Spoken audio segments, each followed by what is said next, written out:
Hey everybody, all the parts finally came in for the Softtail, getting ready to put the primary back together again. Hope you hang around and watch on Southern Biker TV.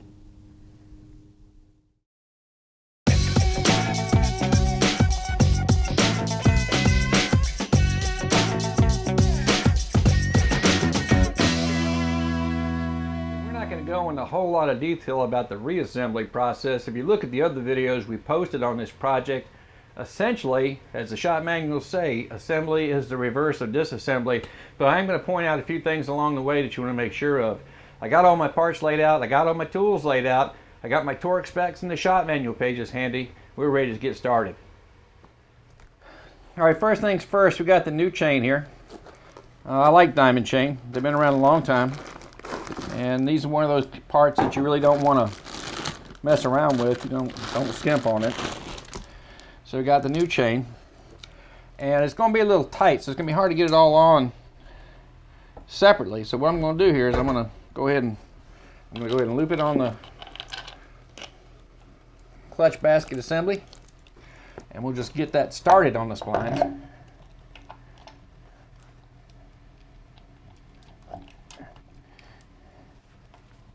And get that tensioner up there above where it needs to go. And then I'm going to get it on the compensating sprocket up front here.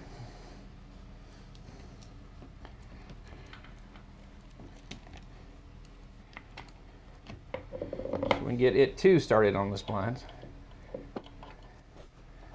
And we'll just kind of wiggle it all around until she slides up there.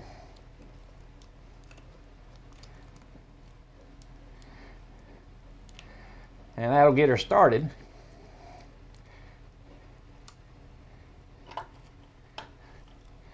Make sure we get everything nice and loose, nothing's binding up there. And we'll snug the nuts down right now. Finger first. Remember, never take a fastener, never take a bolt, nut, thread, whatever, and try to force it on. Okay. Then we got the nut for the clutch main shaft. Remember, that's opposite.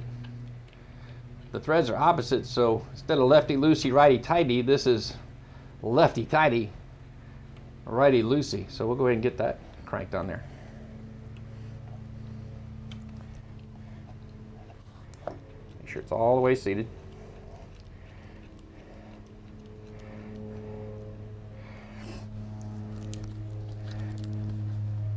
And just a side note, this is to this specific model. With the components in place, I'm just going to give the nuts a little tap to secure them. Nothing major right now.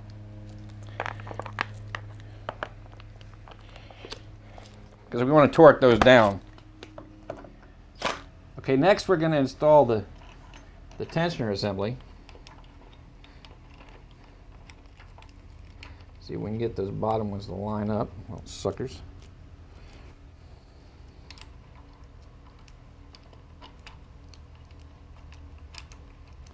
And once we get one going, the other side should be a little easier.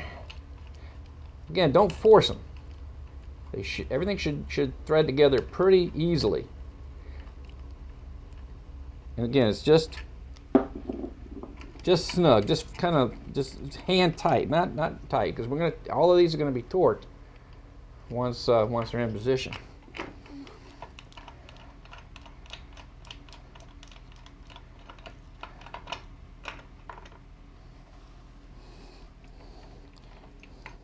Lock nuts tight, so we have a special tool here inserted between the chain and the sprocket.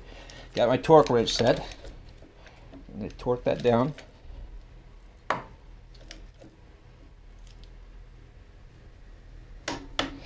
So we hear that thing click.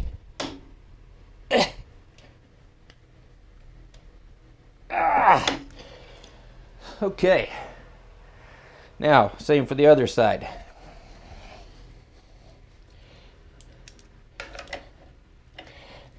Keep that out a little bit.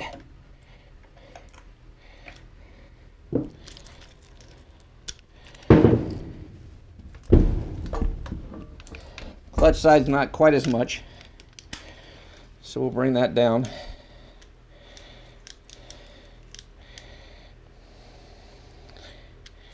And it is opposite, remember, lefty loosey, righty tighty.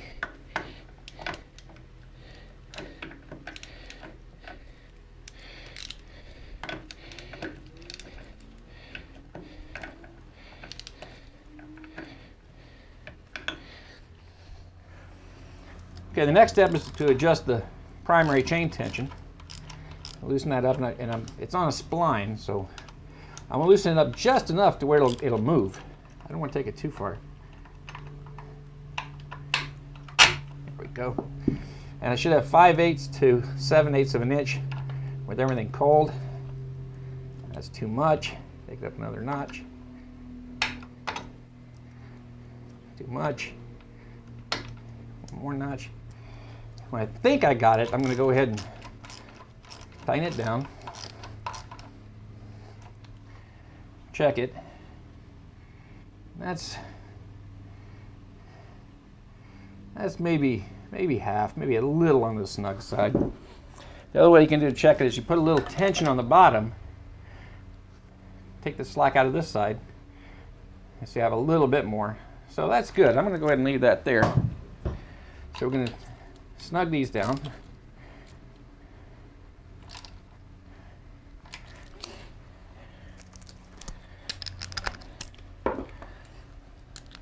Tighten up the bottom ones. And again, if you're not sure how tight is tight for you, it's probably better if you look up a spec. Me, I'm going to take it just to where the flats align. Remember the little metal tabs here? Where they're aligned as well, to make things a little easier. And then we'll see if we can tap those on there.